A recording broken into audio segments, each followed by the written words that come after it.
Welcome back to Mythic Sky Storytime. I am Dr. Laura Tatt, psychological astrologer and wellness mentor is sort of what I've landed on. I don't like the word coach. I'm trying out mentor. Let me know what you think. In this episode of Mythic Sky Storytime, I'm going to talk about the summer solstice because it is tomorrow. Today is June 20th, 2023, and the solstice is tomorrow on the 21st. And so I thought I would make a little recording to chat with you all about what the summer solstice means and what you might expect in this time of transition. And so there's the mechanics of the summer solstice, or either of the solstices, right? Summer or winter.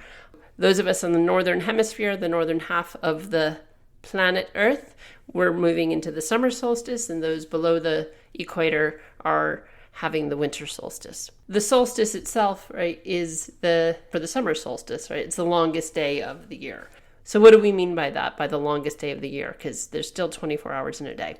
It's not the longest day of the year. It's the day with the longest amount or the largest amount of sunlight, right? Of daytime, of daylight, right? So sunrise to sunset, it's the longest period between those 2 points of time. And that has to do with how the Earth lines up in being in the angle that it is as it rotates through the sky around the sun and its relationship to the sun. And so it's the way in which the Earth is angled to the sun has more of the day in sunlight. More of the day, the Earth is facing the sun than not for the summer solstice. And then, of course, if it's because, again, the Earth is tilted, or if you're in the southern hemisphere, it's the least amount of sunlight. But for the purpose of this recording, I'm talking about the summer solstice since I am in the northern hemisphere. And historically, right, that in tribal cultures and communities, it's a time of gathering, right, of friends and family, of honoring our inner light, right, and light itself. It's different than the spring equinox where it's the returning of the light, right, where we've been in more darkness than light, and the equinox, right, is when it's equal day and light. But this is when the length of sunlight is at its zenith. And it's interesting just to even think about how we now think of this as the beginning of summer. The longest day of the year is the first day of summer. But it's also, in a lot of Druid and Celtic cultures, it was midsummer, because really that sort of mathematically even makes a little more sense. So it's interesting. I'm not sure of the history of when that transition happened to have this be the first day of summer as opposed to midsummer, which is the Druid holiday, because logically, if it's the longest day of the year, it's odd that it's the beginning of summer versus the middle of summer. I don't know, there's something about that that's an interesting thing to think about. But so one of the things to be doing during this time, in and around the summer solstice, is anything that's honoring the sun, anything that's honoring daylight, and things that are illuminated, right? That's what is the sun about? The sun is about illumination. Right, in our own chart, wherever the sun falls astrologically, whatever sign it's in, and if you know enough of your own astrology, whatever house it's in, then it's where we shine, right? The sun in astrology from a natal perspective is our true self. It's our true essence. It's about our ego strength, ideally, right? It's our core being. It has to do a lot with our conscious self versus our unconscious self that's a lot more lunar and a lot more of where the moon is when we were born. And the sun having to do with the hero or heroine archetype, right? It's part of that Leonian archetype. That's the sign that we associate most with the sun. And then when we put that in the sign of Cancer, which is what happens during the summer solstice in the northern hemisphere, is the first day of Cancer, the sign of Cancer, then our identities also become connected with, or those born during that period, but also sort of the theme of the moment that we're moving into once the sun moves into Cancer tomorrow, is connecting more with what is our personal connection with home and family. That's part of, I think, the gathering during the summer solstice with friends and family, is that the sun is in Cancer, and so what is being most illuminated is friends and family, is that gathering together of loved ones, and that sense of belonging. Cancer really loves to fit in and belong and have a sense of home. It's why the crab literally carries its home on its back, right? It carries its shell, it carries its home with it. Cancer as a sign has a lot to do with belonging and home and family. And so that becomes a bit of a theme that we're moving into with this summer solstice, with any summer solstice in the Northern Hemisphere. There's more of a theme around home and connection and emotion and awareness of our needs and the needs of others. And so we're moving into that energy, and so it's part of the summer solstice. It's not entirely. The Cancer goes on for another 30 days. So it'll be percolating for till we get into late mid-July when we move into Leo. But so this summer solstice is about connecting with home, family, and our relationship with that, how we fit into our community, into our home, into our family, and our sense of belonging there. And shining a light on where we belong, and perhaps illuminating the shadows of where we feel we don't belong, so that we can make the necessary choices to either find where we do belong. It's not that you force yourself to belong somewhere. Maybe changes need to be made so you belong in your home, so you belong in your community, not within yourself, but maybe the community or the home needs to change. And the summer solstice has a lot to do with what's being illuminated. So the sun as an element, as the element of light, right? It's not quite an element, but of illumination, elementally, that idea of light and the physicalness of light that is part of that solstice, and this extended period with it being the day where there is the most illumination, right? What is it that we haven't been seeing that we get to look at clearly or honestly during this summer solstice? And that's true with any summer solstice. And one of the things that can be interesting to just have around or be using in terms of just tools or it's not quite a talisman, but just things that you can be using during the summer solstice to continue to hone or engage with the light of the sun, right? Is even having prisms or, the ones that you would hang in the window to have the sun catch it and you get rainbows scattered all over the walls, right? That's a great thing to be doing in general, particularly in and around this time when we are the period of time that we're in has so much to do with engaging with the light, right? And so capturing the light through prisms, through crystals that are cut crystals, so you get that prism effect and you get the rainbows on the walls, is a way of engaging with the light and connecting with the energy. That having it splinter in that way that creates the rainbow can really energetically sort of clear spaces, and then you have, if there are things, adjustments or changes in your life to make, that illumination, that sun catcher can shine for you, illuminate for you, may bring some things into clarity that have been sort of like just out of your peripheral vision in terms of being able to make sense of next choices or steps or decisions that you're trying to make. So you might find it helpful to hang those in and around your home in the next few days in particular.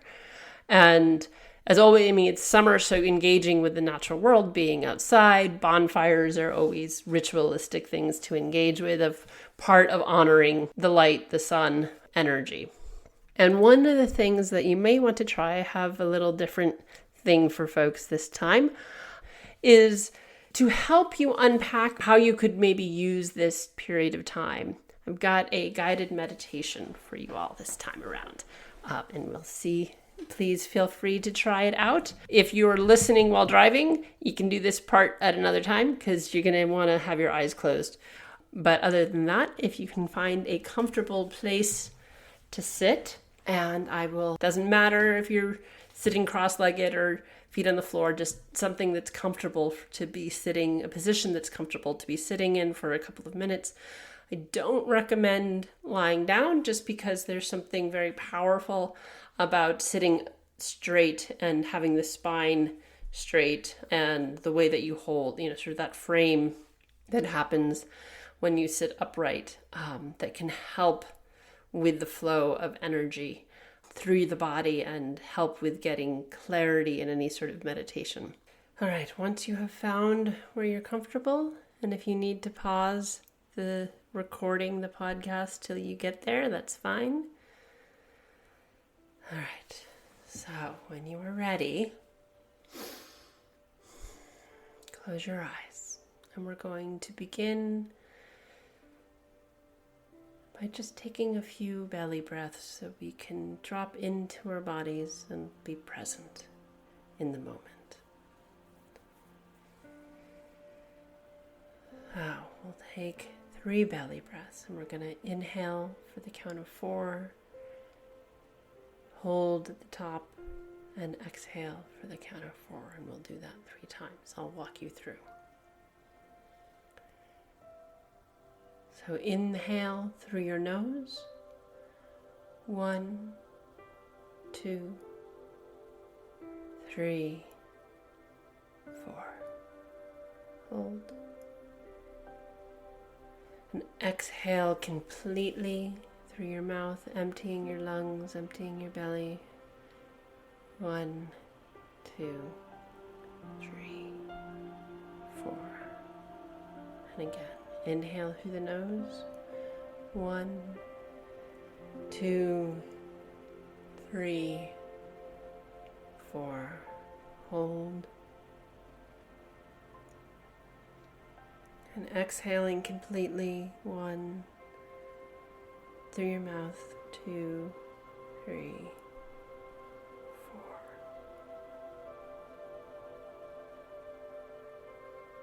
One last time. Inhale through the nose. 1, 2, 3, 4. Hold. Exhale completely through the mouth. 1, 2, 3, 4. Now continuing to keep your eyes closed. Bring your attention to your third eye.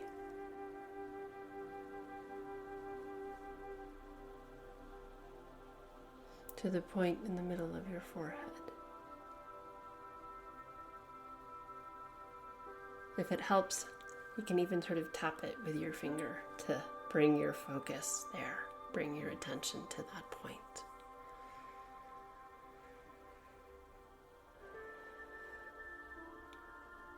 And imagine as you focus from this point of your being, see yourself standing on a beach at sunrise.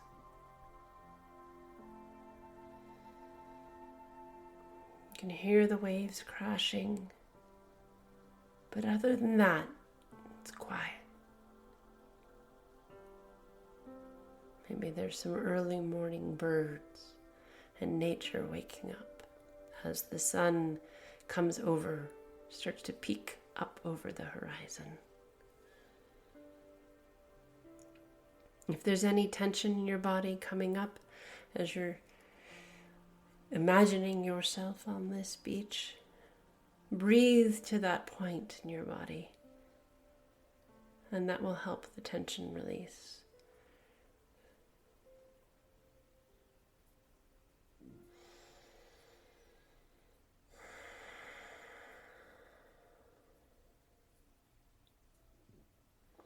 As that tension dissipates, continue to hold on to this vision, to this image of the rising sun on the horizon of the sea.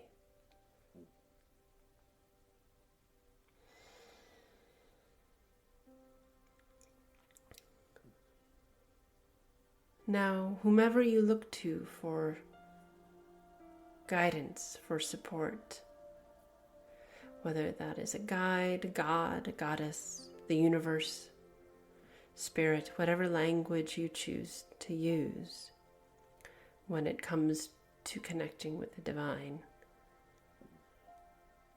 know that they, it, he, she, them are always there for you. And they can illuminate for you how to best nurture yourself.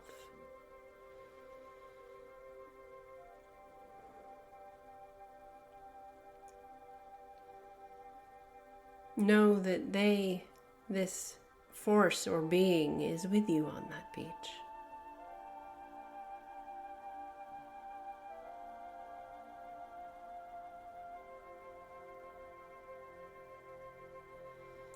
They are supporting you as we are going to explore some questions. So the summer solstice, with it being in Cancer, has so much to do with that archetype of Cancer that is about nurturing both self and other. And if you've been struggling with caring for yourself, with the ease and unconditional acceptance of that need that you can do for other people, right? So often we struggle with self-care. What's holding you back? How can this being beside you on the beach illuminate for you what's been the resistance to self-care?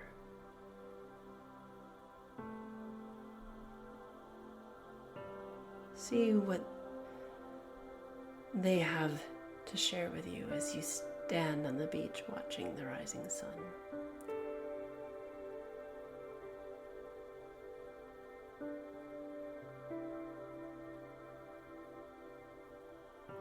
And as that becomes clear, they may also be able to help you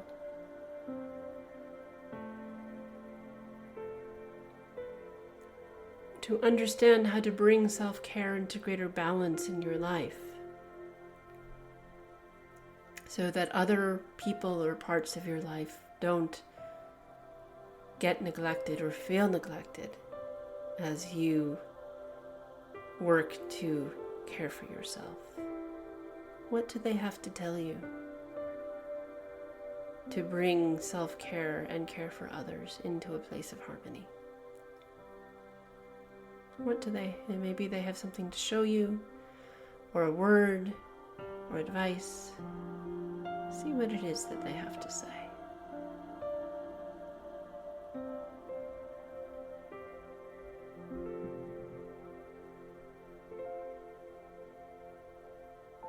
And when you feel ready, and you prepare to leave this sunrise, know that this is a place you can always return to for guidance and insight. The force of light, the God, Goddess, Spirit, Universe, whomever you connect with as the divine, is always there for you, ready to provide insight when you choose to ask. You just have to return to the beach or wherever you may find them more readily available to you.